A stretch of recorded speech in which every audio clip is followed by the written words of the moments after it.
धनकोसा में आंधी तूफान ने मचाया कहर, पंचायत भवन उजड़ा, पंचायत के कामकाज ठप, ग्रामीणों को नहीं मिल पाएगी अब सुविधाएं।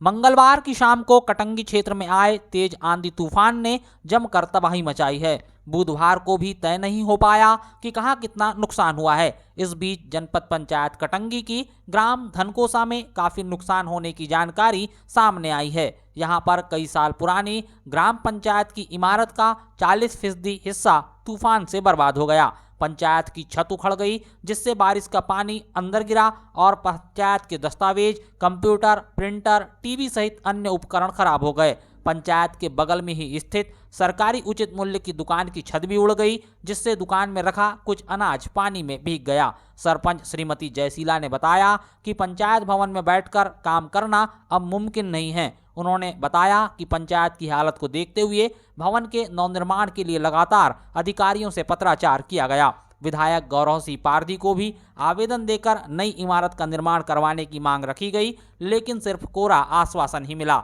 नतीजा एक दिन पहले आए तूफान से पंचायत भवन को काफी नुकसान हुआ। सरपंच जयशीला ने साफ कर दिया है कि इस जर्जर इमारत में बैठकर सचिव और रोजगार सहायक को बिल्कुल भी काम नहीं करने दिया जाएगा। अगर इनके साथ कोई अनहोनी होती है तो शासन प्रशासन पल्ला झाड़ देगा। इसीलिए जब तक पंचायत भवन को नई स्वीकृति नहीं मिलती, तब तक पंचायत में बैठकर ग्रामीणों को सरकारी योजनाओं का लाभ पहुंचाना या किसी भी तरह की गतिविधि का संचालन नहीं किया जा सकता। जी, पूरे डॉक्यूमेंट्स और हमारे जो सिस्टम था बैठने वाला वो भी हुआ, ख़राब हुआ। हमारी टीवी ख़राब हुई, हमारा वो कंप्यूटर ख़राब हुआ। कुर्सी यहाँ पे पूरी धूल वाल पानी वानी पूरा गिरा और आधी पलट भी गई 3-4 फीट की ओर। ये अपने कवेलू पूरे निकल ही गए। और शुरू से हम निकल के वहाँ राम मंदिर तक गए थे, नहीं तो यहीं बैठे थे। अच्छा हो गया चले गए, तो नहीं तो हमारे पे गिरती। अब पंचायत तो बहुत दिन से दिए सर, 2-3 बार आवेदन भी लगाए और ये डॉक्यूमेंट सब तैयार करके भी दिए, फाइल वाइल बालाघाट तक के गई, लेकिन ये पंचायत तक बना नहीं रहे। ये अभी आनंद उत्सव था, उस समय भी गौरव भैया को दी। अभी शनिवार को गई थी, वो शनिवार को वहाँ पे भी आए। भैया बोली मेरे को कुछ नहीं चाहिए, रोड नहीं कुछ नहीं, पर मेरे को पंचायत चाहिए। तो भाई बोले अभी चुनाव है, बोले तो कुछ नहीं कर सकते। जयशीला जी, अभी जैसे कि अब आपकी पंचायत की हालत खराब हो गई है, अब ग्राम पंचायत की विकास योजनाएं कैसे संचालित होगी? कहाँ बैठेंगे? हमारे सचिव आएंगे तो कंप्यूटर बंद है, सब ने यहाँ सब खराब जगह हो गई, कहाँ रहेंगे? कहाँ रहेंगी पंचायत बंद? तो ऐसे में तो ग्रामीणों को योजनाओं का लाभ नहीं मिल पाएगा। लाभ नहीं मिलेगा सर, पर लाभ देने वाले अधिकारियों ने भी तो ध्यान देना चाहिए हमारे पंचायत पे। तब तो हमारे अधिकारी आएंगे तो बैठेंगे, काम करेंगे। काहे से काम करेंगे वो बेचारे? कभी कल मर गए, कुछ हो गए, अच्छा हो गया, कवर लगा के चले गए। नहीं तो कल मर जाते तो हम कहाँ से भरते सचिव और सहायक सचिव है? बताओ आप ही। उनने फोन किए, वहाँ निकले गेट पे ना, भाई बोले हुआ तूफान आ गई, आओ। हम दोनों के दोनों दौड़ते आए उप सरपंच के साथ। नहीं तो वो तो काम ही नहीं करेंगे। अब सिस्टम बंद है तो कैसे काम करेंगे? वो काम नहीं कर सकती भैया, पंचायत बंद रहेगी, क्या करेंगे आप? धनकोसा पंचायत के उप सरपंच संतोष रहंगडाले ने बताया कि करीब 50 साल पुराने पंचायत भवन के निर्माण के लिए अब तक के तमाम सरपंचों ने अपने अपने कार्यकाल में प्रयास किए। सांसद, विधायक से लेकर संबंधित विभाग के वरिष्ठ अधिकारियों को पत्र लिखकर पंचायत की स्थिति से अवगत करवाया और नव निर्माण करवाने की मांग भी रखी। जब यहां बात नहीं बनी तो सीएम हेल्पलाइन में शिकायत की, किंतु अधिकारियों ने दबाव बनाकर शिकायत वापस करवा ली।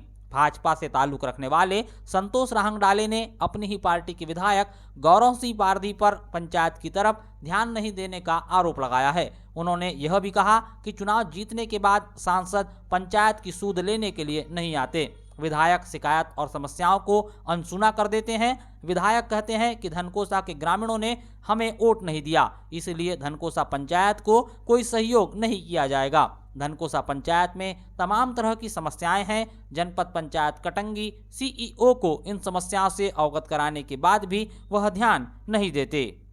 करीबन ये 50 साल पुराना हो चुका है पंचायत भवन। अभी तक के कम से कम 10 सरपंच यहाँ पे आ चुके हैं। सभी लोगों ने प्रयास किया कि नया पंचायत भवन आना चाहिए और कई नेता और शासन प्रशासन को दिए कि ये पंचायत भवन बनना चाहिए, परंतु अभी तक नहीं बना है। वर्तमान में हम यहाँ पे उप सरपंच के रूप में, और हमारे भाई जयशीला भाई सरपंच है। हम दोनों लोग मिलकर काम करते हैं और हम दोनों लोगों ने ही शासन प्रशासन को हमने आवेदन कम से कम 10-10 बार दिए हैं। यहाँ के विधायक को दिए हैं, यहाँ के पूर्व सांसद को भी दिए थे हमने, यहाँ के जिला सीओ को, कलेक्टर को, वर्तमान सीओ को, पूर्व सीओ को और सभी पदाधिकारियों को भी हमने वहाँ पे जो गवर्नमेंट कर्मचारी उन लोगों को दिए। बताया कि कई बार सीएम हेल्पलाइन लगाए, परंतु सीएम हेल्पलाइन को उनने जानबूझकर प्रेशर देके कटवाते हैं और कहते हैं कि भाई हमारी इंक्रीमेंट रुक जाएगी, आप सीएम हेल्पलाइन का बंद कर दो। तो मजबूरी ने वो आकर के बंद करना पड़ता है हमको सीएम हेल्पलाइन। लेकिन अब ये ऐसी कंडीशन आ गई हमारे को कि यहाँ पर रहने की समस्या, कल अचानक से आंधी तूफान इतना आया कि हमारे गाँव में ओले के साथ में हमारी पंचायत भवन की छत आगे से पूरी 5 फीट की वहाँ से लाइन से पूरी उड़ गई और यानी 100% में 40% पंचायत पूरी ध्वस्त हो चुकी कल की बता रहा हूँ। और दूसरी बात कि हमारे यहाँ का जो कंप्यूटर सिस्टम है, टीवी एलसीडी है, यहाँ के रिकॉर्ड रूम है, पूरी टेबल है, पूरे यानी ध्वस्त हो चुके हैं। कोई भी यहाँ पे रिकॉर्ड नहीं, यहाँ पंचायत में कोई बैठने की स्थिति ऐसी नहीं है कि हम यहाँ बैठे। अब समस्या आ गई कि परसों चुनाव है और अब यहाँ पे पदाधिकारी आएंगे, कलेक्टर महोदय आएंगे, सीओ महोदय आएंगे और अन्य पदाधिकारी आएंगे, तो कहाँ बैठेंगे, क्या उनकी रूपरेखा बनाई जाएगी, कुछ समझ में नहीं आता। और यहाँ का विधायक ध्यान नहीं देता, यहाँ की शासन ध्यान नहीं देती, क्या बोलते हैं कि कोई भी ध्यान देता और कहती है कि वे यहाँ की सरकार के लिए वोट दो। हम सरकार के ही आदमी, ऐसा नहीं कि हम भाजपा के आदमी है तो भाजपा का नहीं बोलेंगे, हम बोलेंगे। हमारे को समस्या है तो हम जरूर बोलेंगे, क्योंकि हम कहते हैं सरकार से निवेदन है कि माननीय प्रधानमंत्री जी कहते हैं कि क्षेत्र और देश विकसित होना चाहिए और विकास होना चाहिए। मैं सबसे पहले बता दूं माननीय मुख्यमंत्री जी को कि आप जो सांसद भेजते हैं वो गांव में जीतने के बाद आते ही नहीं है, और विधायक तो जानबूझ के आते नहीं, और आते हैं तो सिर्फ ऊपर ऊपर बस हवा से चल जाते हैं, देखते नहीं, कोई चीज़ का जायजा लेते नहीं है। माननीय विधायक महोदय यहाँ के जो वर्तमान के हैं उनको भी हमने 2-4 बार आवेदन दिया है। यहाँ पे कितने बार कैंप लगाए, कई बार मैंने आवेदन दिया, कई बार वो अनसुना कर देते, इग्नोर कर देते। उनका कहना है कि ये आप लोगों ने हमको इस चुनाव में सपोर्ट नहीं किया, इसलिए हम आपके पंचायत में आपके ग्राम को सपोर्ट नहीं करेंगे। उनका कहना है आपकी रोड की स्थिति, अनेकों समस्या इस ग्राम पंचायत धनकोसे में है और अनेकों बार हमने यहाँ की समस्या लेकर के विधायक और पूर्व सांसद को दिए। अभी वर्तमान सांसद आने वाले हैं, जो भी बनेंगे उनको भी देंगे, और माननीय कलेक्टर महोदय को भी दिए। हमने कितने कलेक्टर बदल गए, कई बार समस्या दी, लेकिन हमारे गांव की समस्या को कोई विधायक, सांसद और यहाँ के जनप्रतिनिधि और कोई नहीं सुनते। इसलिए निवेदन है आप लोगों से कि अगर कोई भी चुन के आता है और किसी को भी चुनते हैं तो ऐसे व्यक्ति को जो क्षेत्र का और गांव का विकास कर सके, जो गांव में जा की मुहिम चलाए कि गांव की समस्या क्या है। समस्या देखते ही नहीं, खाली पेपर में लिख लेते हैं, पेपर में बता देते हैं और कहते हैं कि भाई मैं नेता बन गया, यहाँ का विधायक बना दो मेरे को, मैं यहाँ का विकास करूंगा। पूरी रोड खराब है मेरे धनकोसे की, यहाँ की रोड के लिए कई बार दिए, पंचायत भवन नहीं है, यहाँ सामुदायिक भवन नहीं है, यहाँ पर पानी की टंकी नहीं है। अरे ऐसी अनेकों समस्या बताऊंगा आपको धनकोसा की, जो यहाँ पे नहीं है, कुछ भी नहीं है। इस समस्या को लेकर के हम लोग यहाँ बहुत पीड़ित हैं। और कल हम लोगों ने यहाँ पे जब ये घटना घटी तो हमने पंचनामा बनाया, और पंचनामा 100 लोग कम से कम यहाँ जमा हुए थे, और 100 लोगों के माध्यम से पंचनामा बना करके जिला सीओ को भी दिए। जिला सीओ का फोन भी आया था, परंतु यहाँ का सीओ जो वर्तमान वाला वो तो फोन ही नहीं उठाता, और हमारे इसको सचिव को कहता है कि तुम तो कलेक्टर को फोन लगाते हो, तुम जिला सीओ को फोन लगाते हो। जिला सीओ बेचारे ने फोन भी किया कल बीसी में रहने के बाद में, लेकिन यहाँ का वर्तमान सीओ तो फोन ही नहीं उठाता। बड़ी दुख की बात है।